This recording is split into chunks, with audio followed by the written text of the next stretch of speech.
कृष्णा कृष्णा कृष्णा देवकी नंदन तुमको वंदन रखते सबकी लाज, सबके स्वामी अंतर्यामी पूरन कीजिए काज। देवकी नंदन तुमको वंदन रखते सबकी लाज, सबके स्वामी अंतर्यामी पूरन कीजिए काज। श्री कृष्ण गोविंद हरे मुरारे, हे नाथ नारायण वासुदेवा। श्री कृष्ण गोविंद हरे मुरारे, हे नाथ नारायण वासुदेवा।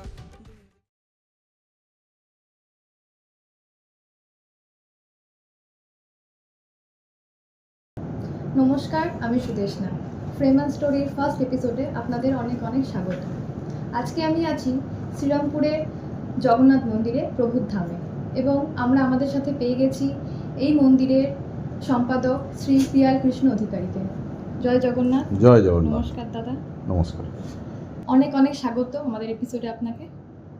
প্রথমেই যে প্রশ্নটার দিকে আসবো সেটা হচ্ছে, মাহেশ, এই যে এত ইতিহাস আমরা শুনে শুনে আমরা বড় হয়েছি, মাহেশ কেন? এটার পিছনে কি ইতিহাস আছে? এই যে প্রভু এখানে বিরাজ করছেন এত বছর ধরে, 630 বছরের মোস্ট প্রবাবলি 630 বছর ধরে প্রভুর বিরাজমান এখানে, হিস্ট্রিটা কি এটার পিছনে? জয় জগন্নাথ। মঙ্গলং ভগবান বিষ্ণু মঙ্গলং গরুধ্বজ মঙ্গলং পুণ্ডরীকাক্ষং মঙ্গলায়তন হরি। নীলাচল নিবাসায় নিত্যায় পরমাত্মনে বলভদ্র সুভদ্রাভ্যাং জগন্নাথায় নম নম। জয় জগন্নাথ। আমাদের এই মাহেশ হচ্ছে একটা আবেগ। বাঙালির কাছে মাহেশ হচ্ছে একটা বড় আবেগ। মাহেশ হচ্ছে নাম সর্বজন বিদিত। মাহেশের নাম এমন কেউ নেই যে জানে না। আজ থেকে 630 বছর পূর্বে সর্বত্যাগী সাধক ছিলেন ধ্রুবানন্দ ব্রহ্মচারী।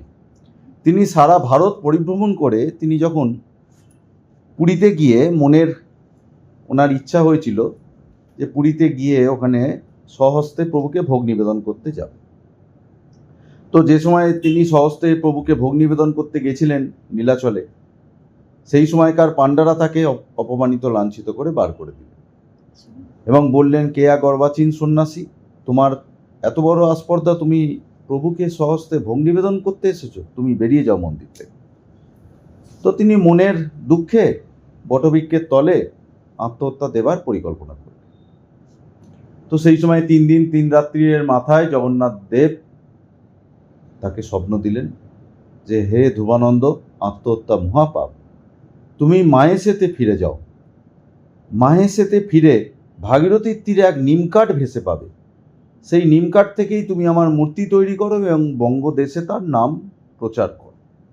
তো তিনি আর কাল বিলম্ব না করে সেই আনন্দে মুখরিত হয়ে মুখে শুধু জয় জগন্নাথ জয় জগন্নাথ, তার চোখ দিয়ে শুধু অশ্রু নির্গত হচ্ছে। সেই রাত্রিরেই তিনি চললেন মাহেশের অভিমুখে। তো যখন মাহেশেতে এসে উপস্থিত হলেন, সেই সময় তিনি অধীর আগ্রহে অপেক্ষা করতে লাগলেন যে কখন তার প্রাণের ঠাকুর, প্রেমের ঠাকুর তাকে দেখা দেবে। তো একদিন মুষলধারে বৃষ্টি পড়ছে, বজ্র বিদ্যুৎ সহ বৃষ্টি হচ্ছে। তিনি ভাগীরথীর তীরে বসে রইলেন। দূর থেকে দেখছে একটা কাষ্ঠখণ্ড ভেসে আসছে। হ্যাঁ। তো সেই কাষ্ঠখণ্ডকে বুকে করে তীরে নিয়ে এসে রাখলেন। তো তার পরের দিন প্রত্যুষে এক সূত্রধর এসে উপস্থিত হয়েছিলেন। সেই সূত্রধর আর কেউ নয়, স্বয়ং বিশ্বকর্মা। সেই সূত্রধরকে তিনি নির্দেশ দিয়েছিলেন এক বড় ঘনশ্যাম রূপ তাকে তৈরি করে দিতে হবে। সেটি হচ্ছে জগন্নাথ দেবের রূপ। তার থেকেও ছোট একটি রূপ তৈরি করে দিতে হবে, সেটি হচ্ছে বলভদ্র দেবের রূপ। এবং তার থেকেও ছোট একটি রূপ তাকে তৈরি করে দিতে হবে, সেটি হচ্ছে মা সুভদ্রার রূপ। সেই যে 630 বছরের স্বপ্নাদিষ্ট দারু মূর্তি তৈরি হয়েছিল, সেটি এখনো পর্যন্ত আমাদের মাহেশে জল করছে বিদ্যমান। আমাদের মূর্তি কিন্তু পাল্টানো হয় না।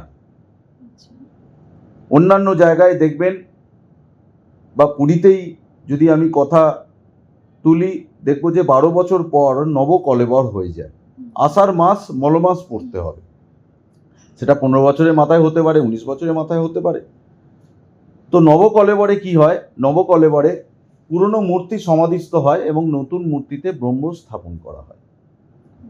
কিন্তু আমাদের সেই 630 বছরের স্বপ্নাদিষ্ট দারু মূর্তি, এই মূর্তিকে স্বয়ং চৈতন্য মহাপ্রভু স্পর্শ করে পুজো করেছেন। এটা চারটিখানি ব্যাপার নয়।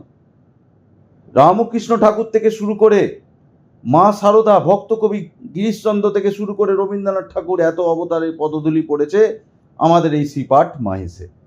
তাই আজ মাহেশ তীর্থভূমিতে পরিগণিত হয়েছে।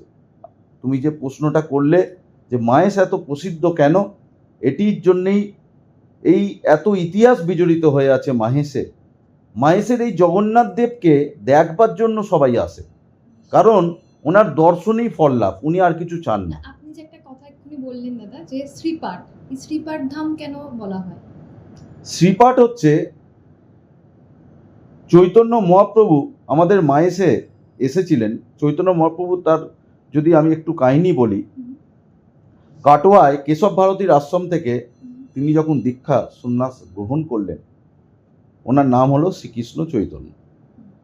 মধু নাপিত ওনাকে মস্তক মুন্ডন করেছিলেন। তো সেই সময় তিনি নীলাচলের পথে যাত্রা করছেন, মাতৃ আদেশ নিয়ে নীলাচলের পথে যাত্রা করছেন। সেই সময় তিনি আস্তে আস্তে বিভিন্ন জায়গায় গেছেন, তার মধ্যে বৈদ্যবাটি নিমাই তীর্থের ঘাটে তিনি এসেছিলেন। তারপরে চাঁদরা কাশীশ্বর পণ্ডিতের আশ্রমে তিনি এসেছিলেন, যেখানে এখন দোলের উৎসব হয়, কাশীশ্বর পণ্ডিত, সেখানে মন্দির আছে। তারপরে তিনি এসেছিলেন ভাগীরথীর তীরে সেই কুটিরে, ধ্রুবানন্দ ব্রহ্মচারীর কুটিরে। এইখানে আমাদের বর্তমান যে মন্দিরটা আছে, এইখানে কিন্তু জগন্নাথ দেব সেবা হচ্ছিলেন না। জগন্নাথ দেবের সেবা হচ্ছিলেন, জগন্নাথ দেবের হচ্ছে দুই সেবক। এই যে সাধক ধ্রুবানন্দ ব্রহ্মচারীর যে আমি ইতিহাস বললাম, সেটি হচ্ছে প্রথম সেবক, এবং দ্বিতীয় সেবক হচ্ছেন ঠাকুর কমলাকর পিপলাই। এই ঠাকুর কমলাকর পিপলাইয়েরও একটা ইতিহাস আছে। সেই ঠাকুর কমলাকর পিপলাইরই হচ্ছি আমরা বংশধর। ঠাকুর কমলাকর পিপলাইয়ের কি ইতিহাস, তিনি সুন্দরবনের অন্তর্গত খালিজুলি প্রদেশ আছে, সেখানে বৈষ্ণব রাজা শ্রী শ্রীকর, ধর্মপ্রাণ বৈষ্ণব রাজা, তার দুই পুত্র ঠাকুর কমলাকর এবং ঠাকুর নিধিপতি। তো ঠাকুর কমলাকর ন্যায় ও দর্শন শাস্ত্র পড়বার জন্য তিনি চলে গেছিলেন নবদ্বীপে। বাসুদেব সার্বভৌমের টোলে তিনি ভর্তি হয়েছিলেন। তো যখন নবদ্বীপে গেছিলেন, সেই সময় চৈতন্য মহাপ্রভু এবং নিত্যানন্দ প্রভুর আদর্শে তিনি অনুপ্রাণিত হন। তার সংসারে তখন বৈরাগ্য আরও প্রকট পেতে আরম্ভ করে, সংসার ধর্ম আর করব না। সেই সময় তিনি খবর পেলেন, সেই সময় তো আর মোবাইল টোবাইল কিছু ছিল না, সেই সময় তিনি খবর পেলেন ওনার পিতার মৃত্যু হয়েছে। তো সেই সময় যখন উনি গৃহের দিকে যাত্রা করছেন, চৈতন্য মহাপ্রভুকে তিনি বলেছিলেন যে, হে প্রভু, আপনি আমার গৃহে একদিন অবস্থান করবেন এবং সখ্য প্রেম জানবার জন্য। তো সেই সময় তিনি গৃহের অভিমুখে যাত্রা করলেন এবং ওনার পিতার যা যা কাজকর্ম আছে তিনি সমস্ত ক্রিয়াকর্ম তিনি সম্পন্ন করলেন। তো চৈতন্য মহাপ্রভু যখন ওই ধ্রুবানন্দ ব্রহ্মচারী কুটিরে এসেছিলেন, নীলাচলের পথে যখন যাত্রা করছিলেন, সেই সময় ধ্রুবানন্দ ব্রহ্মচারীর অন্তিম কাল। তিনি ঠিক মতন প্রভুর সেবা পর্যন্ত দিতে পারছে না। উঠে বলছেন, এক বালক এসে আমাকেও দুধ খাইয়ে যাচ্ছে, প্রভুকেও দুধ খাইয়ে যাচ্ছে, আমি ঠিক মতন উঠে জগন্নাথ দেবের সেবা দিতে পারছি না, চৈতন্য দেবকে বলছেন। সেই সময় চৈতন্য প্রভু মহাপ্রভুর বললেন, সেই সময় সেই ঠাকুর কমলাকর পিপলাইয়ের কথা মনে পড়ে গেল। চৈতন্য মহাপ্রভুর সাথে সেই সময় জগদানন্দ, মুকুন্দ, নিত্যানন্দ সকলে ছিলেন, জগাই, মাদাই, জবন হরিদাস, কি না ছিলেন না, সেই সময় হরিনাম সংকীর্তনে মেতেছিলেন। সেই সময় ঠাকুর কমলাকর পিপলাইয়ের কথা মনে পড়ে গেল তিনি চললেন সেই ঠাকুর কমলাকর পিবলাইয়ের গৃহে। ঠাকুর কমলাকর পিবলাই ওনাকে দেখে মূর্ছিত হয়ে পড়লেন, রে বাবা, কি দেখছি আমি। সেই সময় ওনাকে ভালোভাবে বসার জায়গা করে দিলেন এবং বললেন, চৈতন্য মহাপ্রভু, দেখো, আমি তোমার কথা মতন কিন্তু আমি এসেছি, তোমার গৃহে কিন্তু আমি অতিথি হিসেবে আমি এসেছি, কিন্তু এবার তোমাকেও আমার একটা কথা রাখতে হবে। বলছি, প্রভু আপনি আদেশ করুন। বলছে, তুমি চলে যাও সুতানুটি সাতকোষ পশ্চিম, সেই মাহেশ নামক এক গ্রাম আছে, সেই গ্রামে ধ্রুবানন্দ ব্রহ্মচারীর কুঠির আছে। ভাগীরথীর তীরেই দেখবে সেই ধ্রুবানন্দ ব্রহ্মচারীর কুঠির। সেই কুঠিরে জগন্নাথ দেব সেবা হয়ে আসছে, ধ্রুবানন্দ ব্রহ্মচারী সেই সেবা করছেন, কিন্তু ওনার অন্তিম কাল। তুমি চলে যাও, তুমি ওনার হাত থেকে সেবা পূজার ভার গ্রহণ করো এবং বঙ্গদেশে ওনার নাম প্রচার করো। তো তিনি আর মনের আনন্দে সেই রাত্রিরেই তিনি চললেন, আর কাল বিলম্ব না করে সেই মাহেশের অভিমুখে। সেই রাত্রিরের মধ্যেই দেখলেন সেই মাহেশের এসে যখন উপস্থিত হলেন ধ্রুবানন্দ ব্রহ্মচারীর কুঠিরে, সেই সময় ধ্রুবানন্দ ব্রহ্মচারী বললেন, তুমি ঠিক সময় এসেছো, আমিও যেমন বাঁশির ডাক শুনে এসেছি এই মহাপ্রভুর সেবা পূজার ভার গ্রহণ করতে জগন্নাথ দেবের। আমি এনাও তোমার হাতে আমি অর্পণ করলাম, তুমি এনার সেবা পূজা করো। এই সেই জগন্নাথ দেব, এই সেই 630 বছরের স্বপ্নাদৃষ্ট দারুমূর্তি এখনো যে জলজল করছে বিদ্যমান, ধ্রুবানন্দ ব্রহ্মচারীর সময়কার। তারপরে পরবর্তীকালে ঠাকুর কমলাকর পিবলাই যে ভার গ্রহণ করলো, তার পরবর্তীকালে চৈতন্যদেব বললেন, তুমি গৃহী সন্ন্যাসী হও, তুমি বিবাহ করো। কমলাকর পিবলাইকে তিনি আদেশ দিয়েছিলেন। সেই যে বিবাহ করেছে বলেই আমরা তো এলাম, যেহেতু ধ্রুবানন্দ ব্রহ্মচারী জিনিসটা চলে আসছে। একদম, ধ্রুবানন্দ ব্রহ্মচারী কিন্তু কোনো উনি তো সন্ন্যাস গ্রহণ করেছে, উনি তো সন্ন্যাসী, উনি তো বিবাহ করেননি। কিন্তু জগন্নাথ দেবের দেখুন এতটাই ভবিষ্যৎ তিনি চিন্তা করেছেন, চৈতন্য মহাপ্রভু ভবিষ্যৎ তিনি চিন্তা করেছেন বলেই কিন্তু তিনি ঠাকুর কমলাকর পিবলাইকে বললেন, তুমি গৃহী সন্ন্যাসী হও, তুমি বিবাহ করো। সেই বিবাহ করেছে বলেই আমরা, আমার দাদু ছিলেন, সেই বংশ পরম্পরায় আমরা সেবা পূজা করে আসছি। যেমন ঠাকুর কমলাকর পিবলাই এবং ঠাকুর নিধিপতি। ঠাকুর কমলাকর পিবলাইয়েরও দুটো সন্তান ছিল,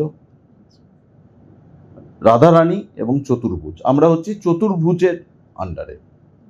তো সেই চতুর্ভুজের আন্ডারে হতে হতে আমার দাদু ছিলেন 12তম পুরুষ। হ্যাঁ, বংশ পরম্পরায় আমরা সেবা পূজা করে আসছি।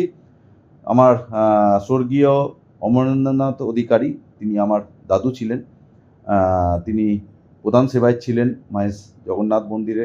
তিনি বহু বছর সম্পাদকের পদে কর্মরত ছিলেন। তার পরবর্তীকালে আমার দাদু আমার বাবাকে ভার দিয়ে গেছিলেন, সব কিছু শিখিয়ে দিয়েছিলেন, কিভাবে মন্দির চালনা করতে হয়, কিভাবে সব কিছু করতে হয়। আমার বাবাও দীর্ঘ 45-50 বছর প্রধান সেবায়িত এবং সম্পাদক ছিলেন। তো বাবার এখন 85+ বয়স হল, কিন্তু বাবার যেরকম পথে আমাকে দেখিয়েছেন, যেরকম আমাকে শিক্ষা দিয়েছেন, আমি সেই মতন চলছি। তো উনি আমাকে 2019 সালে আমাকে দায়িত্ব দিলেন, এই জগন্নাথ দেবের সেবা পূজার ভার গ্রহণ করো, ভালোভাবে ট্রাস্টি বোর্ড চালাও। তো সেই রকমভাবে, এবং আমাদের অনেক ঘর সেবায়িত আছে, সকলের আমরা সহযোগিতায়, জগন্নাথ মহাপ্রভুর ইচ্ছা ছাড়া তো একটা গাছের পাতা পর্যন্ত নড়ে না, তাই জগন্নাথ মহাপ্রভুর ইচ্ছাতেই এবং তোমাদের সকলের সহযোগিতায়, মানুষের ভালোবাসায় এই ট্রাস্টি বোর্ড চলছে। ট্রাস্টি বোর্ডের প্রসঙ্গে আসবো দাদা, তার আগে একটা প্রশ্ন, সেটা হচ্ছে এই প্রভুকে ঘিরে একটা কথা আছে, শুনেছি প্রচলিত, সেটা হচ্ছে বালা গুটকের একটা গল্প আছে এটার পিছনে। সেই গল্পটা একটু জানতে চাইবো আপনার থেকে, এটা কি? দেখো, ঠাকুর কমলাকর পিবলাই, এটা হচ্ছে স্নানযাত্রার দিনের গল্প। আমাদের স্নানযাত্রা কিন্তু সব থেকে বিখ্যাত মাহেশের। ভগবানের কথায় উল্লেখ আছে যে, রইব মাহেশে তোমার সকাশে আমি যে জগৎপতি, মাহেশেতে স্নানে উড়িষ্যায় ভোজনে রবে চিরদিন খ্যাতি। উড়িষ্যায় হচ্ছে ভোজন, যেমন স্বামী বিবেকানন্দ বলেইছেন, এত বড় রন্ধনশালা আর কোথাও নেই সমগ্র পৃথিবীর মধ্যে, উড়িষ্যায়। ঠিক সেরকমই মাহেশেতে হচ্ছে স্নান, পূর্ণাঙ্গ স্নান হয়। ঘরা ঘরা গঙ্গা জল মাথার ওপর দিয়ে আমরা ঢালি, দুধ দিয়ে ঢালি। মাহেশের স্নানযাত্রা খুবই বিখ্যাত। তো সেই এক স্নানযাত্রার দিন ঠাকুর কমলাকর পিবলাই স্নান করে দেখেন ঠাকুরের হাতের বালা নেই। তো সেই দিনেরই ঘটনা, তিনি ভাবলেন ঠাকুরের বালা কোথায় গেল। তিনি খুব মনের ব্যথা, তিনি সারাদিন বাড়ি যাননি, তিনি সারাদিন শুধু চিন্তাই করতে লাগলেন ঠাকুরের হাতের বালা এদিক ওদিক সমস্ত জায়গায় খুঁজছে। তো সেই দিনই দুপুরবেলা এখান থেকে আমাদের মাইজ থেকে নিকটবর্তী একটি মোদকের দোকান ছিল। সেই নিকটবর্তী মোদকের দোকানে এক বালক গিয়ে উপস্থিত হয়েছিল এবং বালক সেই মোদককে বলেছিল, আমার প্রচুর প্রচুর খিদে পেয়েছে, আমাকে পেট ভরে আমাকে খাওয়াও আমাকে। এবং বালক যখন বলছে, সেই সময় মোদক বলেছিল, তুমি কোন মিষ্টি খাবে? তো দুটো মিষ্টি দেখিয়েছিল, একটা হচ্ছে বালা সন্দেশ এবং গুটকে সন্দেশ। তো বালা সন্দেশ গুটকে সন্দেশ বালককে, তার মোদকের দোকানের পাশেই একটা নিমের বৃক্ষ ছিল, পাড় বাঁধানো, এবং ওখানে জলের গ্লাস দিয়েছিল, জলও খেয়েছিল সেই বালক। পেট ভরে গুটকে সন্দেশ বালা সন্দেশ সে খেয়েছিল। খেয়ে যখন বালক বলল কত পয়সা হয়েছে, বলল 5 পয়সারও কম, সেই সময়কার কথা। তো বলল আমার কাছে তো পয়সা নেই, কল্ল কেউ এসে, কল্ল মানে কাল, কল্ল কেউ এসে এই পয়সাটা দিয়ে যাবে তোমাকে, এবং আমার হাতের একটা বালা আছে, আমি তোমাকে এই বালাটা দিয়ে গেলাম, বালাটা ছাড়িয়ে নিয়ে যাবে, তুমি এই বালাটা রেখে দাও। তখন বলল মোদক, ভাবলো এই সামান্য পয়সা, সামান্য মিষ্টির জন্য আমি হাতের বালা কেন নেব? বললো না না, আমি বালা নিতে আমি পারবো না। বললো আপনার বাড়ি কোথায়? বললো আমার বাটি হচ্ছে মাহেশ। আপনার নাম কি? বললো আমার নাম শ্রী জগবন্ধু চক্রবর্তী। তখন বলছে